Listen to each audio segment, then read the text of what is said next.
ஒரு ஒரு மனைவிமார்களுமே உங்களுடைய கணவனுடைய எதிர்பார்ப்புகளுக்கு ஏற்றவாறு நீங்க நடந்து கொண்டு, இந்த இப்படிப்பட்ட பழக்கத்திலிருந்து அவங்கள எப்படி வெளியில கொண்டு வரலாம்னு நீங்க யோசித்தீங்கன்னாக்கா, அது நல்லா இருக்கும்.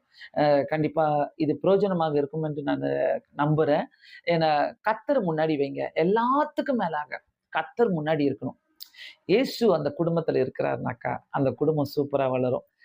இயேசு அந்த குடும்பத்துல இருந்தாலே, அந்த மனைவியுடைய முகமும், அ அந்த கணவருடைய முகமும் பார்த்தீங்கன்னா, அழகா மகிழ்ச்சியா இருப்பாங்க.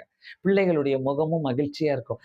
எந்த குடும்பத்துலலாம் இயேசு இருக்கிறாரோ, எந்த குடும்பத்துலலாம் ஜெபங்கள் நடக்குதோ, எந்த குடும்பத்துலலாம் உபவாசங்கள் இருக்குதோ, அந்த குடும்பம்லாம் பார்த்தீங்கன்னா, சம்பூர்ணமா இருக்கும். சம்பூர்ணமா இருக்கும். எங்கேயோ ஒரு கட்டத்துல ஆண்டவர் நம்மள ஆசீர்வதிச்சிருக்கிறாரு. நல்லா இருக்கிறோம். நம்மளுக்கு என்ன தேவை? இனிமேல் நமக்கு ஒண்ணும் தேவையில்லன்னு சொல்லிட்டு ஆண்டவர மட்டும் ஒதுக்கி வச்சிராதீங்க. ஆண்டவர மட்டும் தள்ளி வச்சிராதீங்க. நம்மளுக்கு தான் எல்லாமே இருக்குதே. பணம் இருக்குது. நம்மளுக்கு எல்லாமே இருக்குது. நம்மளுக்கு எதுக்கு கர்த்தர் மட்டும் சொல்லி ஒதுக்கி வச்சிராதீங்க. கண்டிப்பா இது உங்களுக்கு ஆசீர்வாதமா இருக்கும். கர்த்தர முன்னாடி வைங்க. எல்லாமே ஆசீர்வாதமாக இருக்கும்.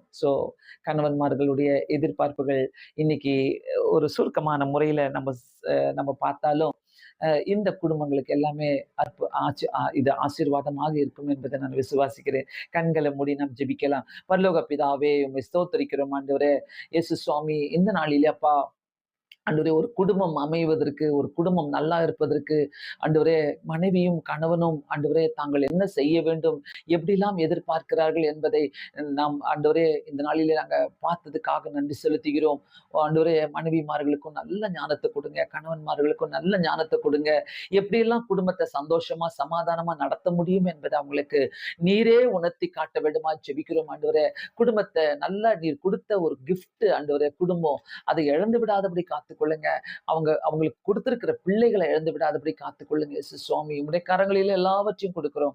ஆசீர்வதிங்க, காத்துக்கொள்ளுங்க, வழி நடத்துங்க. எல்லா குடும்பமும் ஆசீர்வதிக்கப்படட்டும். இயேசுவின் நாமத்தினாலே வேண்டிக் கொள்கிறேன் பிதாவே. ஆமென். கண்டிப்பாக இது உங்களுக்கு ஆசீர்வாதமாக இருக்கும் நாங்க நினைக்கிறோம்.